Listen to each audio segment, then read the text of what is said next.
We're working on the back control today, attacks, holding, and upgrades. So we're going to have a look at the first thing. Is one of the things I see with the back control position, and I'll talk about the control, is anytime that my top hand, which is my choke hand, is over the bottom hand, this is easier for Steve to pry off because it's access to the top.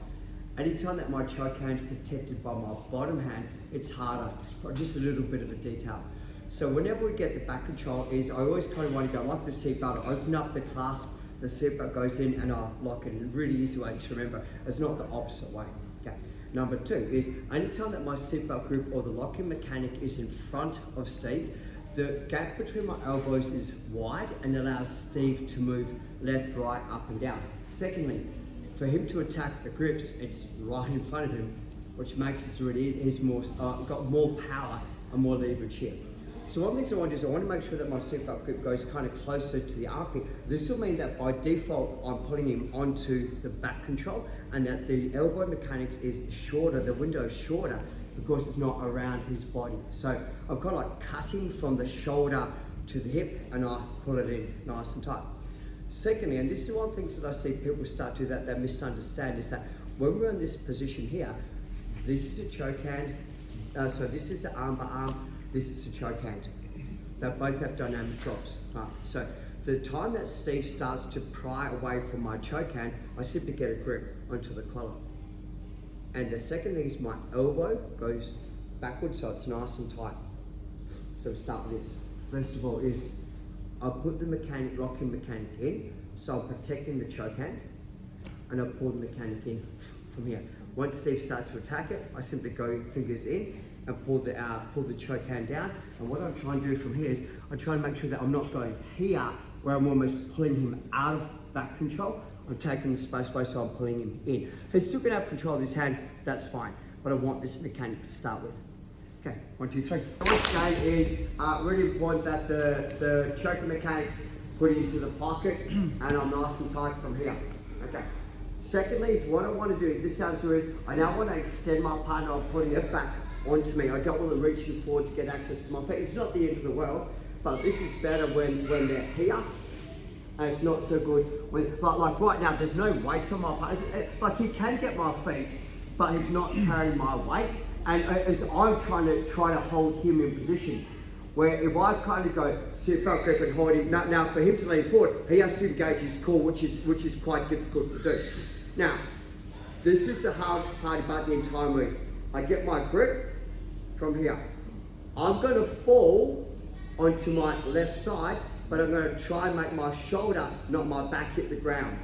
So I fall to my left hand side, I make my shoulder, not my back, hit the ground. My hand comes through and I try to get a grip on the gi. Thumb in from here. The first one's first is this, right? Once I'm in this position, I don't attack yet. I'm going to give my partner choices, but what I want to do is, if John falls down now, he lands on my leg. So what I'm trying to do is go 1 hip escape, 2 hip escape, and pull so that my leg's free. I try not to do the armbar here while he can land onto my, it's really important. The amount of times I see people try to do an armbar and their back's on the leg. So what I'm doing instead, I'm actually not pulling him backwards, I'm holding him forward. So if John does try and lay down, I've got this ability, 1, 2. Over the top, switch. Most important, this is, if my knee's facing forward, John can run forward. Yeah, got it. So which is bad for me. So I flare my knee out to make it nice and tight from here, get the grip. As John tries to either defend the choke or the armbar, this is his choice. Defends that, really easy. Switch, I'm straight onto the back to finish the choke. So the mechanic is, I kind of want him to almost do an armbar escape to get access to his back. When we drill this and the person doesn't try to get escape, it's not so good. We don't get that natural reaction. But what will happen by default is, so here, grip, lock in position, here, come through, 1, 2, armbar, and I'm right here. So for the armbar, he's going to try to sit up, then generate clear the leg. So I do is I use this, watch. I'll pull the arm, bring my leg over, I'll leave my foot, come round. Hand goes behind the head and single wing. The reason why I do this is I can go to the back choke, I can go to the bow and arrow. But here, John goes, I'm getting choked, uses his right hand to grip break. So goes, haha, guess what? I still have the arm. Where if I'm here and I go to the bow and arrow or the back choke, I'll lose my secondary attack. So I do want to kind of go to the single wing instead. This is a really powerful choke, by the way. So what we want to do for me is, I leave this hand here, I push his head forward to put the choke on. So I'm going to turn and push his head forward to put the choke on, do my little hip escape. That makes the choke come on even tighter, plus I have the ability to now to go back to my armbar.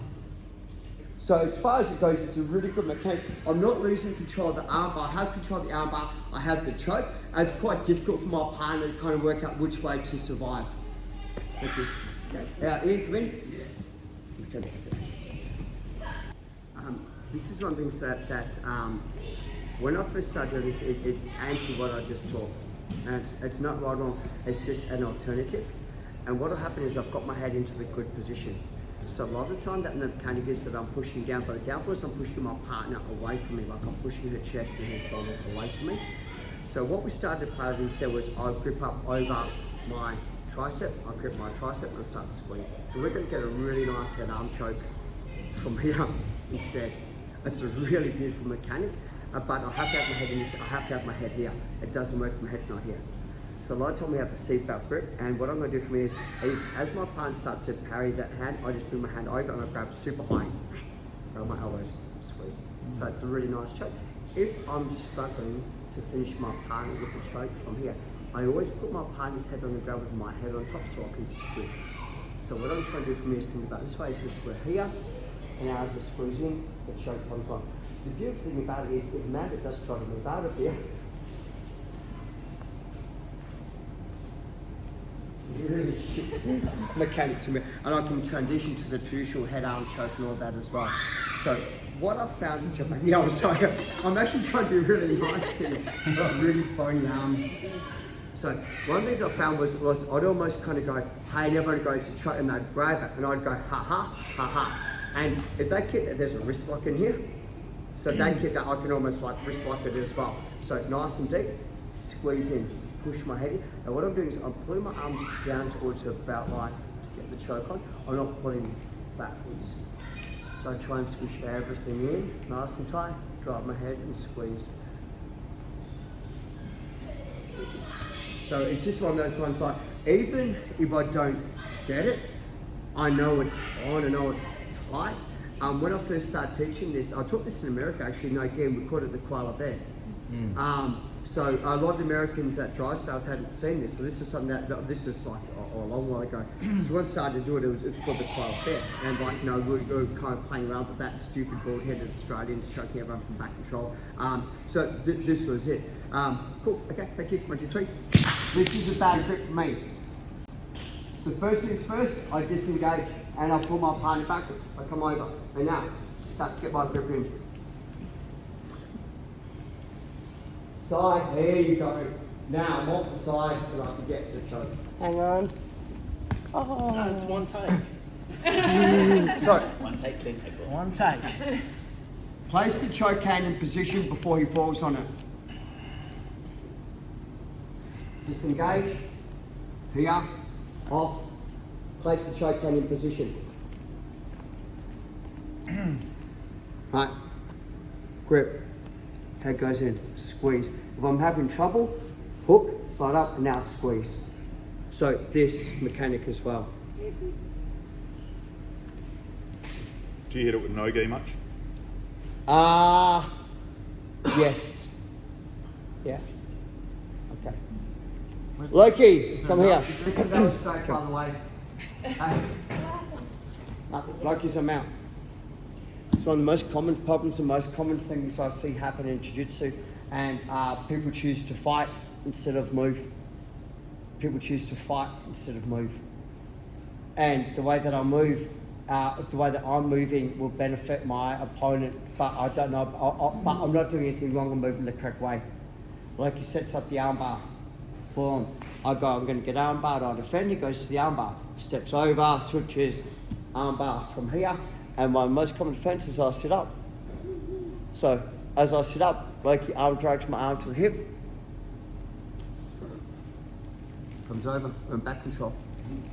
Now, the two choices, and I've explained this, your choices are better to go to the single wing than the back choke. So you shove your hand under my armpit and behind my head, so you're single wing. So I'm going to go like this is easy. So as I pull this out, you get the arm bar. So we can camp out, jump back up like that. That was awesome, buddy. Good job. So we're playing points. We're playing points. 4 points already.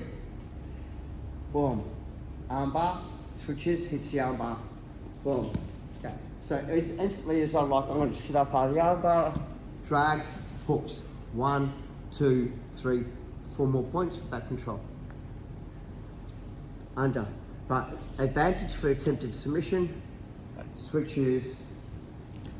Armbar. I'm like, no way, hose speed. I sit up, goes back to it again, swings back again, and we're still back in the game. Like you're not losing anything. Just make sure you get the arm control. This is going to give you far better attacks than just going for your back choke. And look, if the worst comes worse is if like I start to climb up, you're going to go koala bear, so grab your elbows, grab both hands, both elbows. Right, nice. Your head has to come in.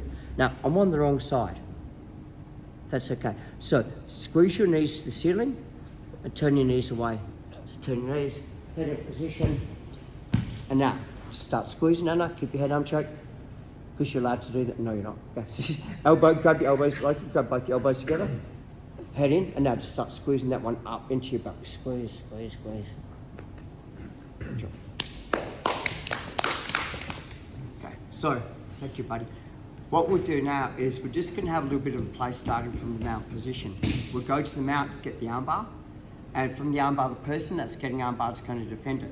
You guys are going to switch to the back, and from the back, you guys are going to play the game. So you have options to the koala bear, you have options to single wing, you have options to the armbar. And the person, so it's Tim's, so you're just going to play around just for a little bit and work the scenarios out and work out which is best for you. Okay, 1, 2, 3.